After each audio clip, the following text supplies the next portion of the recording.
Hey, it's Art from My New Microphone. Welcome back to the channel. In today's video, I want to share 9 ways to enhance our delays and reverb in our music production and mixes.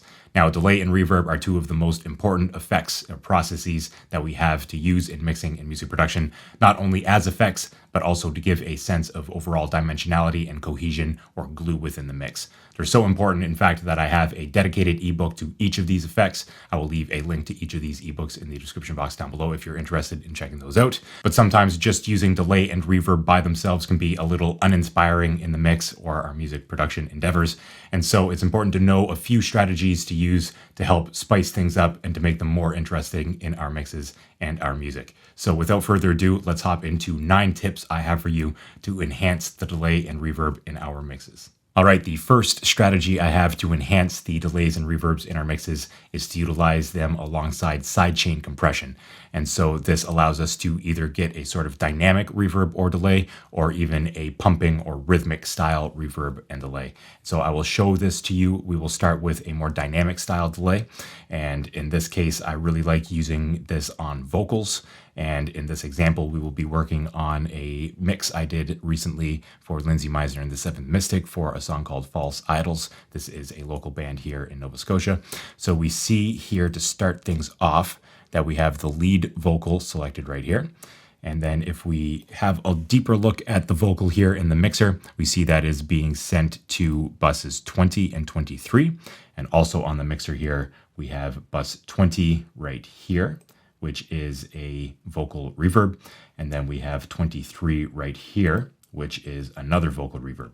And we'll notice if we look at the inserts on these, the first one has a space designer. This is just Logic's stock convolution reverb.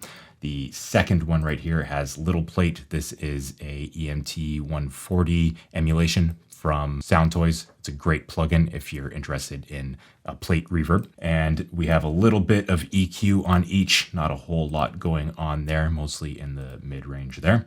And then the big part of this is I'm using the compressor here, just the stock compressor from Logic in Platinum Digital. This is my preferred method of gaining sidechain compression. And if we go up here to the top right corner, we can choose our sidechain input. This is Lead Vox Audio 18 in both of these. And if we go over here, we have our original vocal Lead Vox Audio 18. So what this means is that whenever the vocal is present and producing audio, it will trigger these compressors to apply gain reduction to the reverb return right here. So we have, again, bus 20 and bus 23. So if we play this back, I can actually solo my voice and the lead vocals right here. We can listen to how the dynamic reverb kind of swells up in between the vocal lines, and we can actually see on these two compressors what the lead vocal is doing to duck each of these vocal reverb returns when it's present. So without further ado. You left your silence to your brother or your foe. It wasn't your heartache you had left it for the dark. You took it slow. If you were water, you'd be swimming in the lakes of deception. You left your silence to your brother. There is a vocal throw right there, which we will get to at a later stage in this video. But for now, let's focus primarily on the reverbs right here, the dynamic reverbs. I'll actually bring this so that it's just 2 bars there. And so what's happening here and why I call this dynamic reverb is that it's dynamically being brought down and then brought back up. So when the vocal is present, the reverb is not going to wash it out. It's going to be ducked below the vocal. And then when the vocal is not present between vocal lines, that allows the reverb to be more present in the mix and to give the listener a sense that the reverb is actually there, again, without washing out the vocal. So let's have a listen through here. And at the repeat, I will turn the compressors off so that we can have a sort of A/B comparison between having the dynamic reverb and not having the dynamic reverb. So with the compressors off, the reverb's still going to be there, but we'll hear that it can wash out the vocal a little bit. So I will run through with the vocal by itself, and then I will bring in the entire mix and we can have a listen to an A/B in both cases. So here we go. You left your silence to your brother or your foe. It wasn't your heartache you had left it for the dark. You took it slow. You left your silence to your brother or your foe. So immediately you hear that. It wasn't your heartache you had left it for the dark. You took it so you left your silence to your brother or your foe. It wasn't your heartache you had left it for the dark. You took it so you left your silence to your brother or your foe. It wasn't your heartache you had left it for the dark. You took it so. And so by having the dynamic reverb right here, we still get a strong sense that there is reverb on the vocal, but it doesn't wash it out whenever the vocal is present by just having it slapped on there by itself. So we can close these compressors quickly and actually switch out our reverbs for delays. If I bring this down, turn off these two reverbs on the effect sends, we can just use a simple stereo delay on each of them. I like using this with reverb much more, but because this video is on both reverb and delay, I figured I would show you here as well. So if we just set these two up quickly and have a listen back in solo, we will have the following. You left your silence to your brother or your foe. It wasn't your heartache you had left it for the dark. You took it so you left your silence to your brother or your foe. It wasn't your heartache you had left it for the dark. You took it so you left your. So I had to take down the output gain of these compressors rather dramatically in order to not have the delay wash out the lead vocal when it was present. I believe the delay's output is actually quite a bit more than the reverb's output. If we open the stereo delay, we have 100%. And the Space Designer, for example, we have negative 10 dB. So that is why I had to bring this down. But you heard in the final run through there that the compressors still worked as intended to dynamically shift the level of the delay so that it comes up a little bit and makes itself known in between vocal lines and then is ducked underneath the vocal so that it's not taking away from the direct sound of the lead vocal. So that's what I have for dynamic reverb and delay.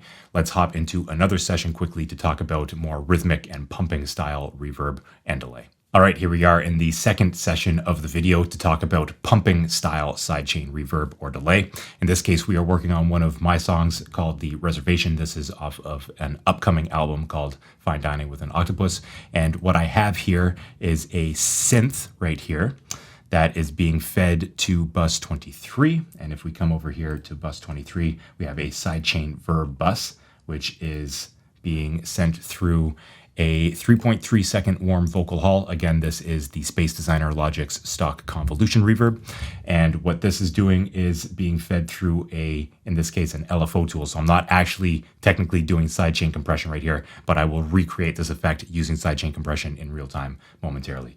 So if we solo my voice and then open up synth 2, we can have a listen to what this sounds like. So you hear that pumping of the reverb. If I turn that off,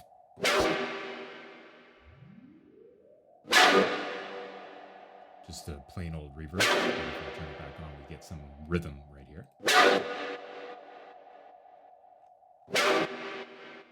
And let's bring this in against the rest of it.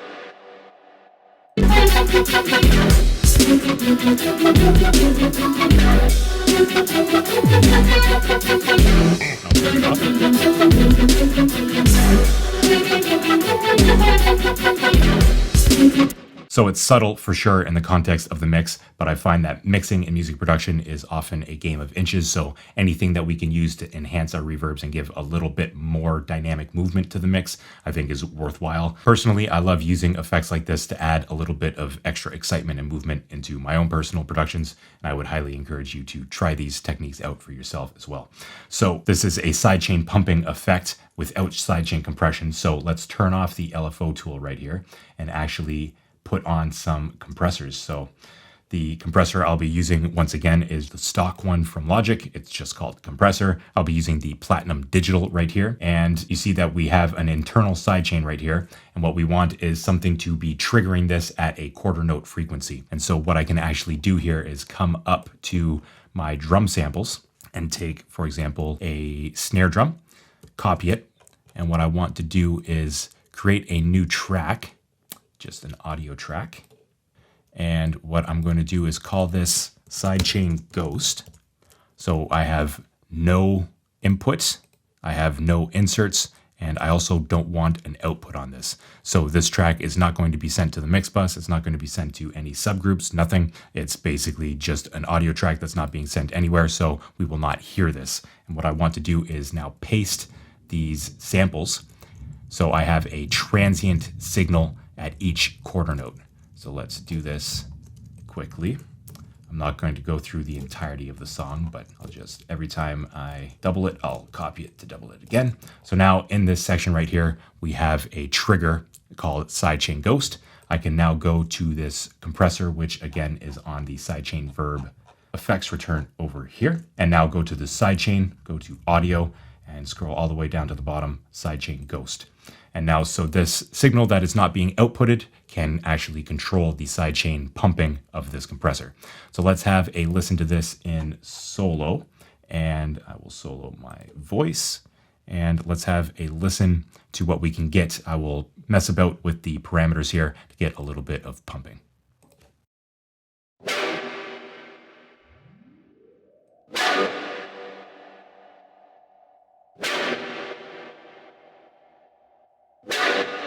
What I want to do here is make sure that this needle is hitting back to 0.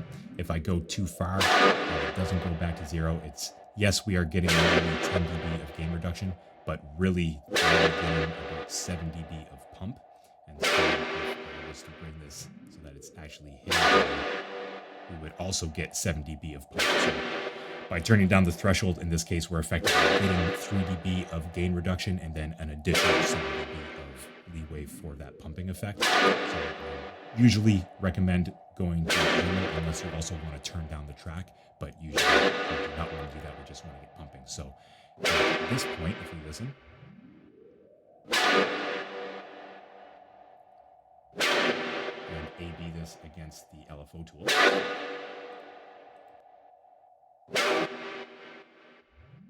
we're not quite there yet.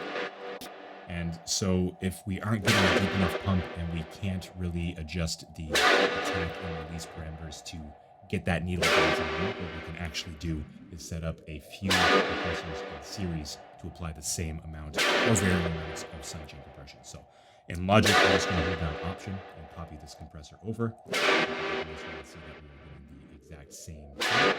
Now if we listen, it's a deeper pump.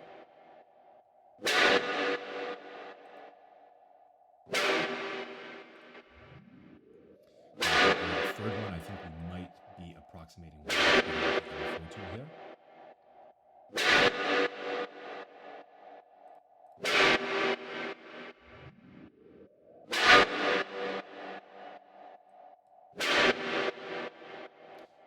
Let's A/B test. LFO tool. It's very loud.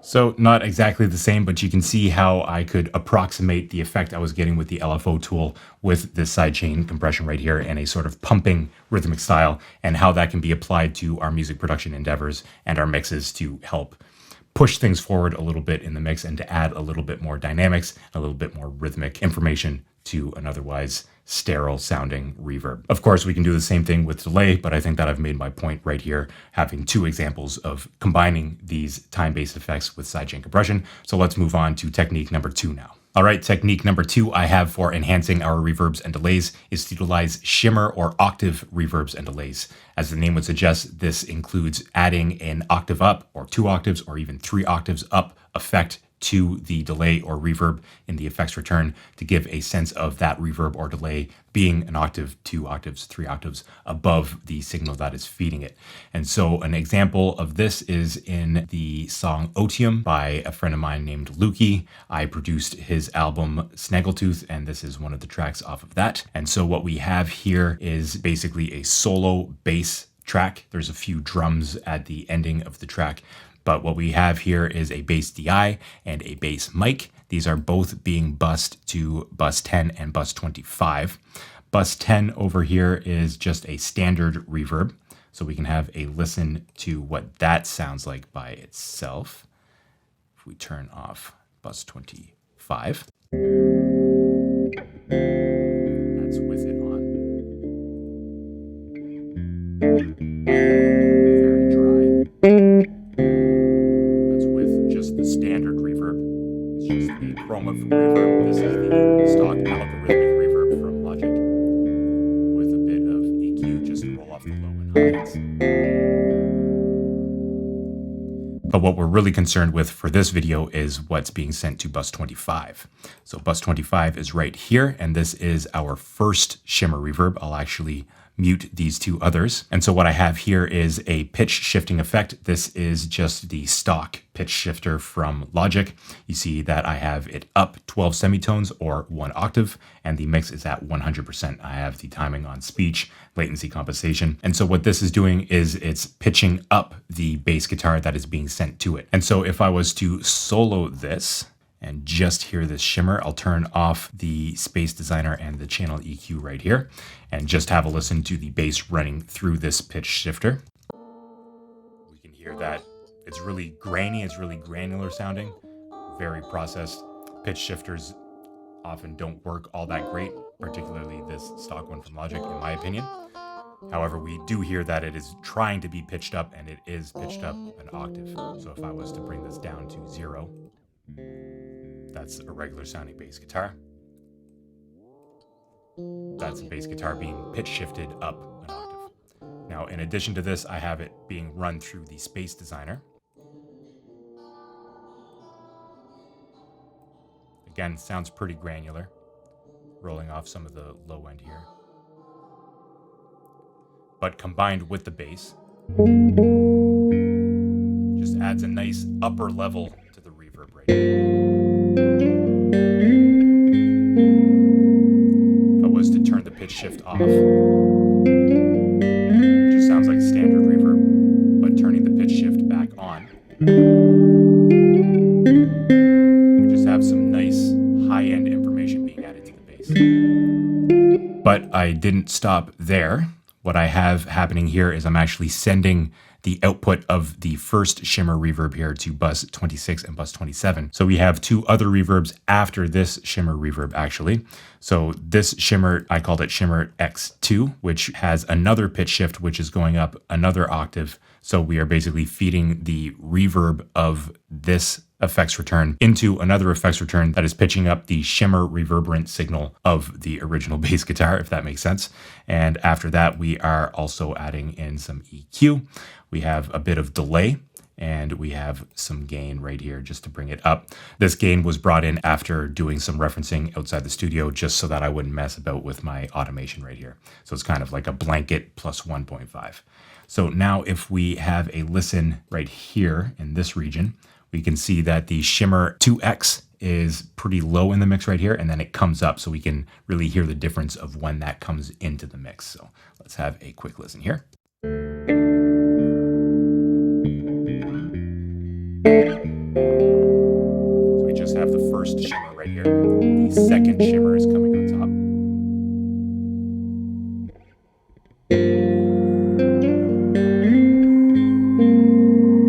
And if I solo just that, it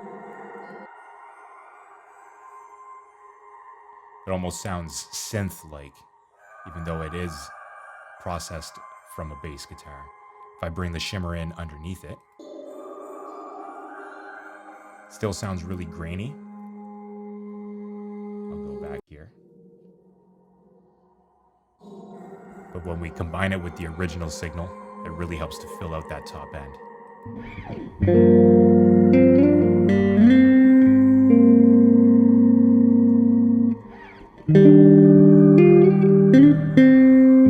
And then in addition to that, I added another shimmer, and this one has a chorus and a tremolo on it right here. So technically this is being fed a reverberant signal, so it is processing a reverb signal. You can see that I took off pitch shift and space designer right here. So it's affecting a reverb signal, therefore we don't need a reverb right here. And rather than pitch shifting it up again, I'm just applying some modulation, some chorus right here, some tremolo, just to give a little bit of movement right here. So if we listen to all of this together into this section right here, it sounds like this.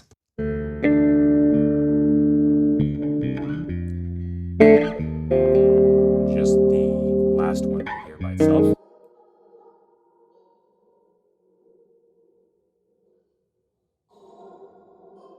Just a little bit of movement there.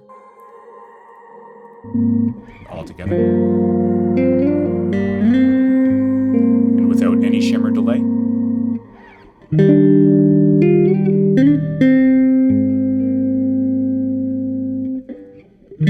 Bring it back.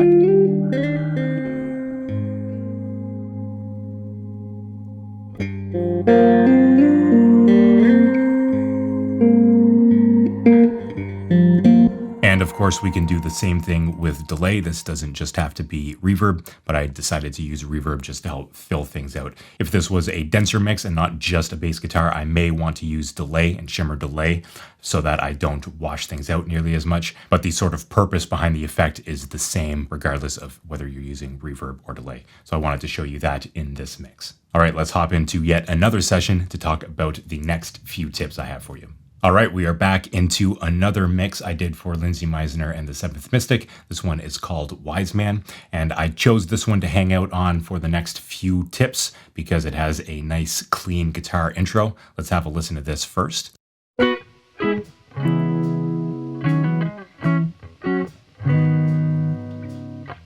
So I'm just going to loop that part for the next few tips. The first of which is to simply send delay into reverb or send reverb into delay. So let's send these two guitars right here to an open bus. Let's call it bus 28. I'll send those at unity. And let's have a listen to what I'll just call this verb/delay. So let's start with a stereo reverb. How about we choose a nice spring reverb? I'll go to soft tube spring reverb here. I like spring reverb on guitars. It's kind of got some history with the instrument. Let's turn the mix all the way wet because this is an effects return and have a listen to what this sounds like.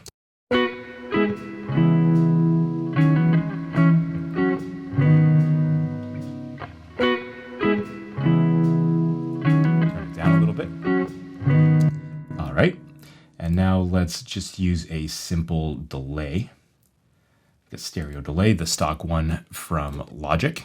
And this is set up so that the signal being sent to bus 28 is going through the spring reverb first, and then it's going through the stereo delay second. So let's have a quick listen to what this sounds like. Of course, I have everything maxed out to 100% wet.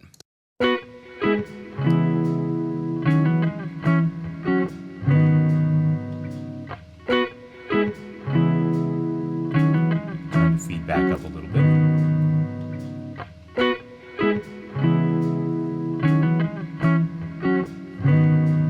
So we have a pretty good sense of what reverb into delay sounds like. And now what would happen if I took the reverb and put it after the delay? So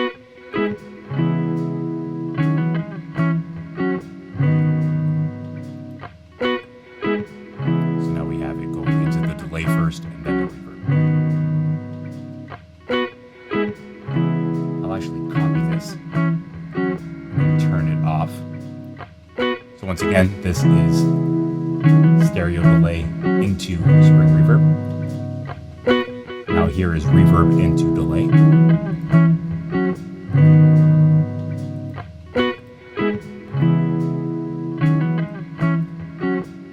Delay into reverb.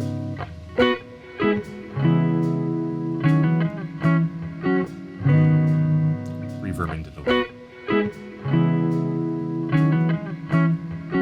So it's certainly subtle, but we can hear the differences between having a reverb before a delay or a delay before a reverb. And we can also hear that adding the two time-based effects can add a bit more sonic interest than having either one of them by themselves. So that is tip number 3 I have for you for enhancing your delays and reverbs, is to simply combine them together. And while we are here, let's focus in on tip number 4 I have for you, and that is cascading delays. So this one applies specifically to delays.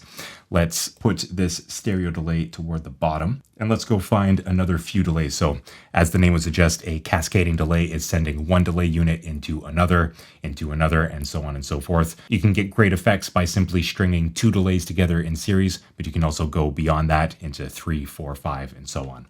So let's open up a few other stereo delays. Let's go to audio units. I like the delays that Arturia has. So if we come down here, the delay brigade, I'll open one of those in stereo. And this is effectively an emulation of the Electro-Harmonix Memory Man. If we go down here as well, let's grab, so we have an analog style one right here. We have the digital one from the stock Logic stereo delay. Let's go back to Arturia and choose a tape style echo. So right here we have the tape 201. This is an emulation of the Roland Space Echo. And so we have an analog style right here. We have a tape style and a digital style right here. And they are feeding into each other in the order that they are on the screen. So we're starting with this one, which is feeding into this one, which is feeding into this one. Now to set up a cascade delay on an effects return like this, what we want to do is have the first delay with its blend or its wet dry control all the way wet, because this is an effects return. We don't want any of the original signal in this one. However, the delays to follow it, we want a mix between the dry and the wet, because we don't want to get rid of what this is outputting.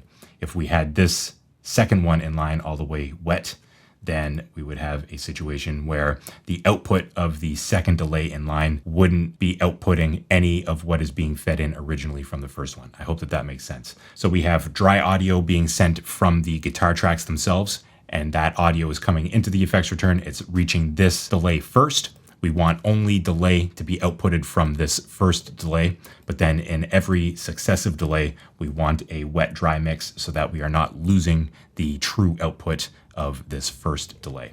So let's set this one to 50% here, and then on this one, we will also set the output mix to 50% here.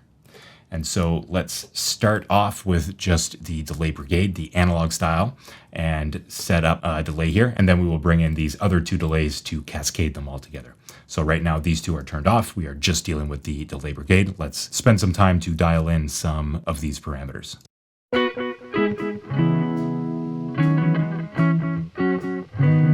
Let's get a tighter delay to start off. Maybe some stereo width. Okay, let's bring in this tape delay. So we're still getting the delay from the delay brigade being outputted from this, but we're also adding some extra delay here.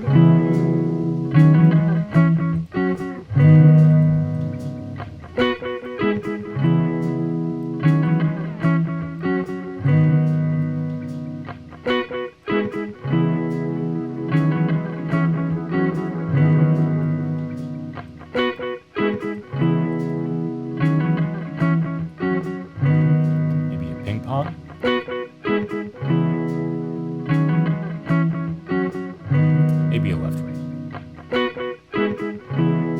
Now let's bring in the stereo delay here.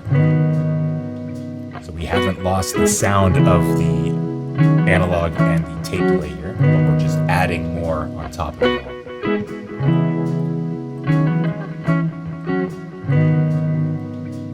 Let's do some deviation here, some offsetting.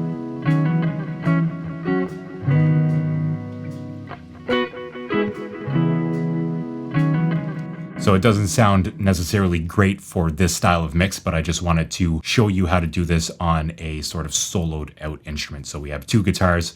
nothing else. It's a nice sparse section of the song so that we can really hear the delays.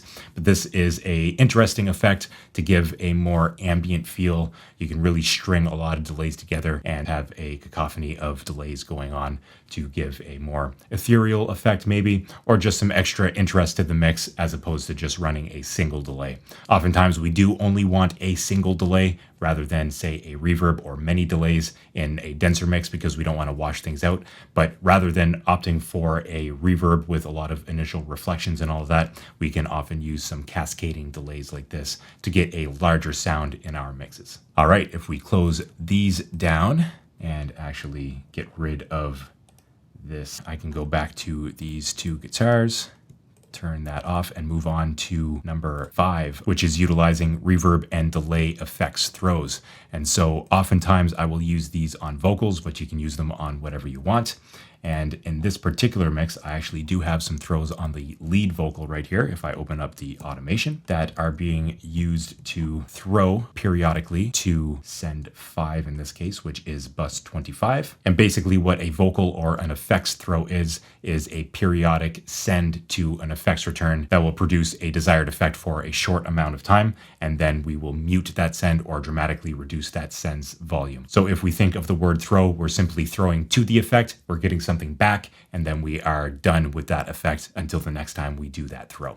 So here we see that this send to bus 25 is muted, and then in this section we see that it becomes unmuted, then it's muted again, unmuted, and then muted again, and then unmuted one more time.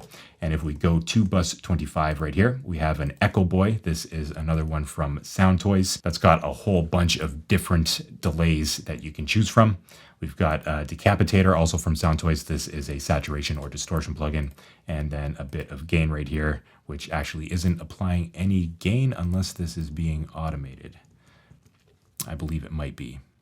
Yes, so this is being used to switch the left and right channels. So just to give a bit more sonic variation in this stereo delay. So in this case, I'm using a delay for a vocal throw. You can also use a reverb, but in this example, we will be sticking to the delay. I don't want to make this video too long, but you can interpolate what you will about using reverbs rather than delays in this case.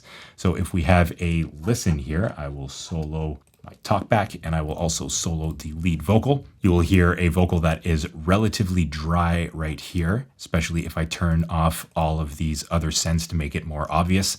So we have the audio right here coming in. It's going through all of these inserts, and then it's periodically being thrown to bus 25, which is, again, this Echo Boy right here. So let's listen to this passage right here and hear what these vocal throws sound like by themselves. Oh, you're throwing me out, or you're begging me, please, and I wouldn't even higher. doubt it, but tomorrow you'll be down on your knees, darling, why you put me out, why you treat me so mean. And if I was to bring this volume up so that it's not quiet at the very beginning, we can really hear those vocal throws more obviously. Oh, you're throwing me out, or you're begging me, please, and I wouldn't even doubt it, but... And you'll notice there that the delays, because they are time-based, they aren't being muted when the send to them is being muted. Likewise, they are not starting as soon as audio is being sent to them. So as this is unmuted, the audio still has to be processed by the delay and played back. And then once it is muted again, the delays are still acting upon the audio that was in there in the first place. So that is something to note here. We aren't actually muting the delay, we're muting the audio being sent to the delay. So you can hear the differences between the dry vocal without it being sent or thrown to this Echo Boy right here versus when it is thrown to the Echo Boy. If I turn this up even more to make it more obvious, we can have a listen one more time. Oh, you're throwing me out, or you're begging me, please, and I wouldn't even doubt it, but tomorrow you'll be down on your knees, darling, why you put me out. And then in addition to what I did there with the echo, I also have some automation going on with the decapitator. So I'm adding more distortion as this goes on just to dirty things up and to really make this last one obvious. So if we have a listen to this in the context of the entire mix, I'll turn off the solo here. Even daddy bought some bro. You'll be down on your knees. Darling, why you put me out? Just a little sonic interest to the song. This is a sort of one-time effect, and it's a great use of vocal throws and, in this case, delay to give a little bit of extra sonic interest to the mix. Let's turn these buses back on and move on to yet another session to talk about tip number 6. And if you are finding these tips for enhancing your delays and reverbs useful, let me know in the comments down below. And please like this video. It helps small channels like this out. I would greatly appreciate it. Thank you. Let's move on. All right, here we are in yet another session for the 6th tip. The session is for the song The Unending Maze by the band Blunt Cousin, and the tip is to utilize opposite side delays and reverbs. So in this example, we are going to be focusing on opposite side delay, but again, the whole concept remains the same whether we're using delay or reverb. There is a great amount of thunder outside. I hope you guys can pick that up in the background. So right here we have 2 guitars, guitar 1, guitar 2. Guitar 1 is panned almost all the way to the left. Guitar 2 is panned almost all the way to the right. Guitar 1 is being sent to bus 21. Guitar 2 is being sent to bus 22. And if we go over to bus 21 and 22, we see that the first one, bus 21, is being panned to the opposite side, all the way right. And then bus number 22 is being panned all the way to the left, so the opposite side of the guitar that is being sent to it.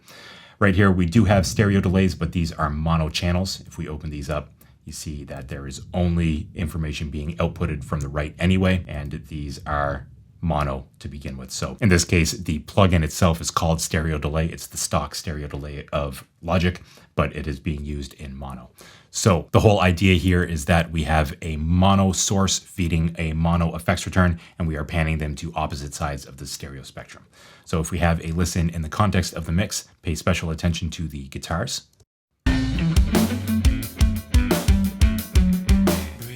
With the cats for a minute. I'll turn up the delays to make it more obvious. Ask them what are the odds that they've written. A coincidence. And let's listen to just the guitars by themselves. So I will solo my talkback and just the guitars. And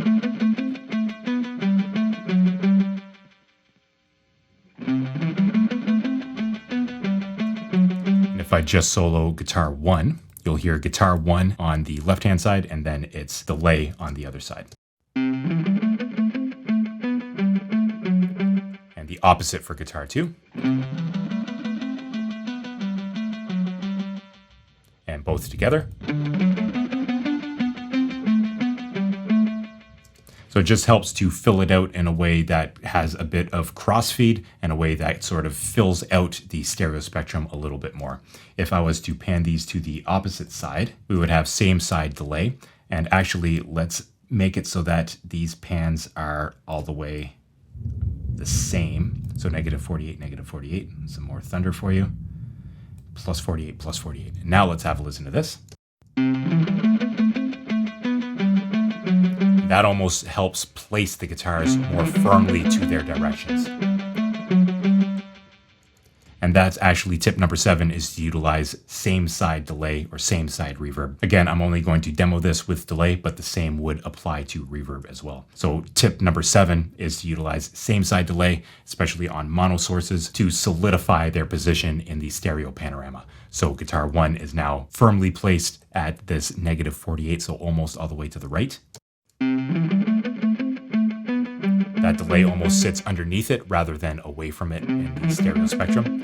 And then guitar 2.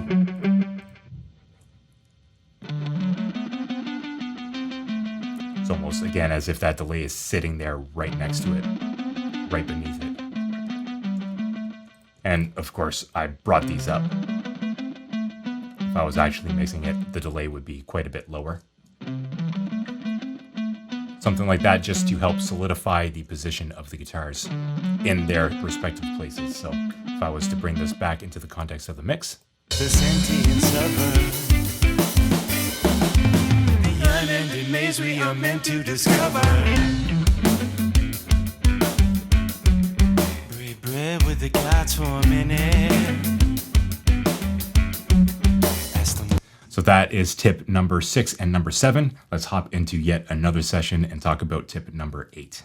All right, here we are in another session. This one is for a song called Normal by Lukey off the same record as Otium. And in this one, I want to talk about gated reverb. So this one, instead of being specifically about delay, is specifically about reverb. Gated reverb is a classic effect made very popular in the 80s. I actually have a video dedicated to it. I will leave a link to that video in the description box down below. But let's have a quick listen to gated reverb and the setup of it. So usually gated reverb will be on something transient like a snare. In this case, I did use it on the snare top. And so what we have here is a bass solo, and I wanted the snare underneath to have gated reverb. And so the snare top right here, you can see is being sent to bus 21. Bus 21 is coming in right here. What I have is a little plate, again, the EMT 140 emulation from Soundtoys, a brilliant, simple to use plate reverb plugin. I really like plate reverbs on snares. I think that they sound great.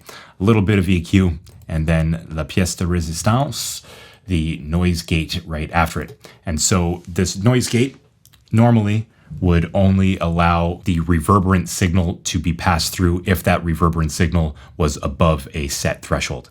However, like most good dynamics processors, we have a sidechain option right here. And in the case of gated reverb on a snare, I used the sidechain as audio 33, which is the snare top, which is the signal that is feeding into this reverb right here. So if we look at the mixer by itself, we see that the snare is the only thing being sent to bus 21, and 21 is our gated snare. So the snare now, the dry snare signal, is the signal that is actually controlling whether the gate is open or not.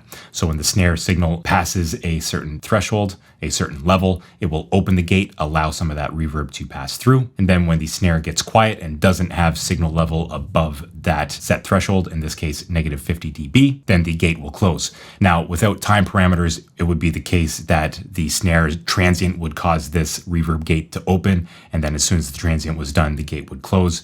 And we would effectively only have reverb for the amount of time that the snare attack happened. However, we do have time controls on our gates, much like our compressors that we talked about earlier. And so I have a hold of 340 milliseconds and then a release of 96.2 milliseconds. So that means that once this gate opens, before it can close, after that sidechain signal drops below this threshold, it's going to hold itself open for 340 milliseconds. And then after it's done holding, it has a release of 96.2 milliseconds, which means that the gate will not abruptly shut the signal off. Rather, it will gradually decrease in level over the span of 96 milliseconds in this case. So let's have a listen to what this sounds like just by itself. I will solo my vocal right here and have a listen.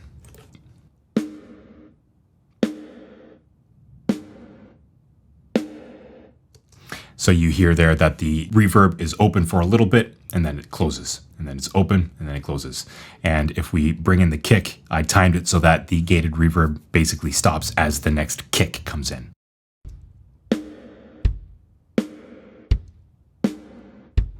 So there's no masking of that reverb over the kick. Now, if we turned this gate off and made sure that the bypass automation is also turned off so that it stays off, the reverb would just continue going.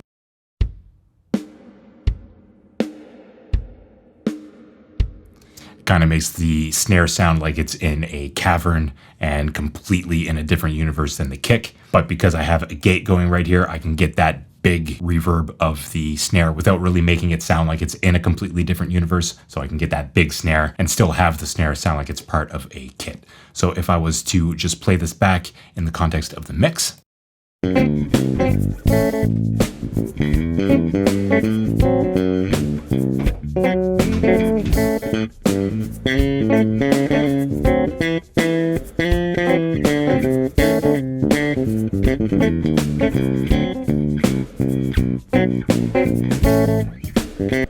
So that is gated reverb in a nutshell. It's pretty easy to set up, pretty easy to use, and in this case, I really liked using it. Now, the ninth strategy I have for you to add more sonic interest to your delays and reverbs is to actually use automation, much like I'm doing in here. So let's stay in this session to explain automation and how it can lead to more interesting reverbs and delays. So in this case, again, I have the gated reverb underneath the solo. We can have a listen to that.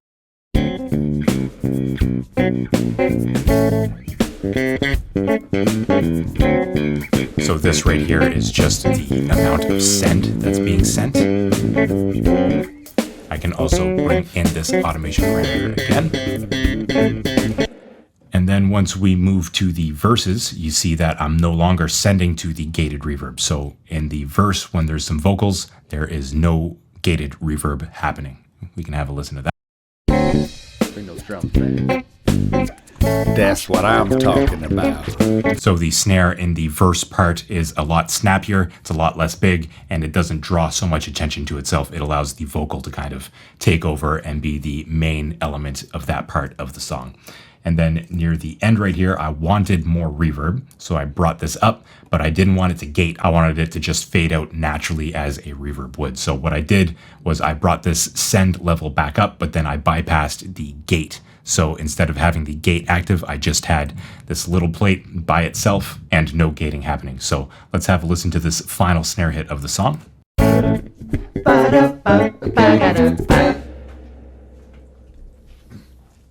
So this isn't mixed. You can hear some background noise in the vocal track, but this last snare right here, I wanted it to just fade out, be big at the end.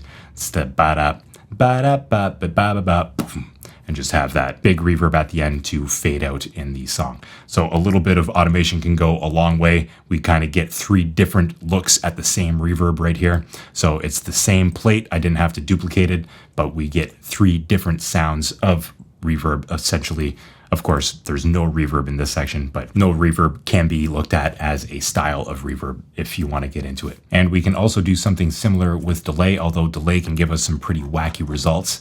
For example, if I scroll down here to this psychosis, I called it, track, we can look at the tape delay note automation that we have right here, as well as the tape delay deviation, and have a listen to what that sounds like just on this track alone. So if I solo myself and this, we can hear what rather aggressive delay time automation can do to a signal. It can really make it sound all wacky. So let's have a listen to that.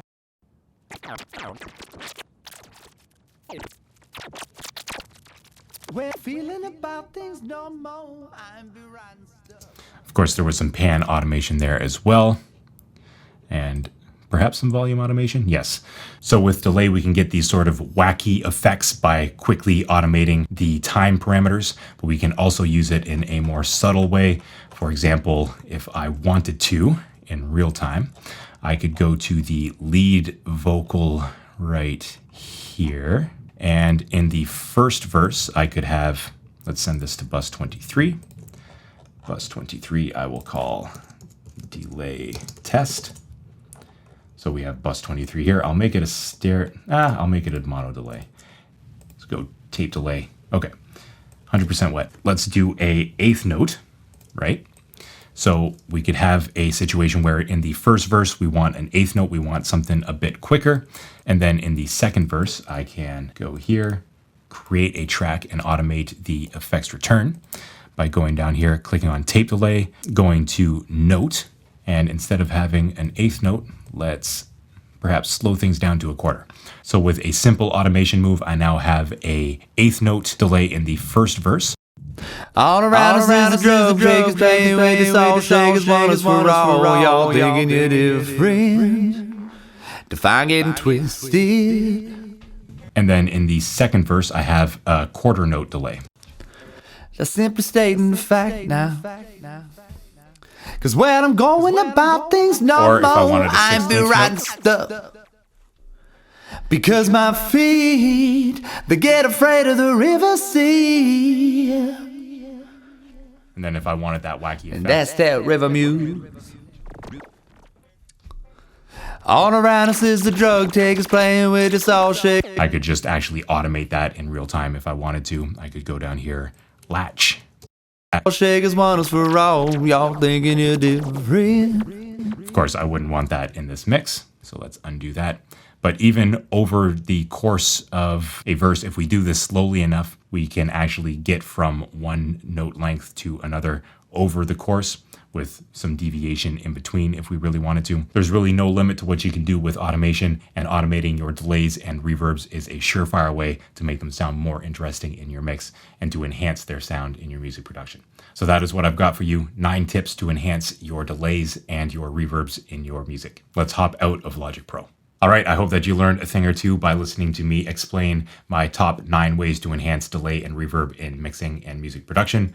And I hope that I've inspired you to try out a few of these techniques for yourself in your next project. If you'd like to learn more about mixing, I do have a free mixing guidebook available. It will be the first link in the description box down below. You can click on that link, sign up to my newsletter, and I will send it to you right away for free. And if you would like to spend more time with me here on YouTube, I would highly suggest you hit the subscribe button, hit the like button on this video, and also check out one of these videos in the top left or right corner for more content here at the My New Microphone YouTube channel.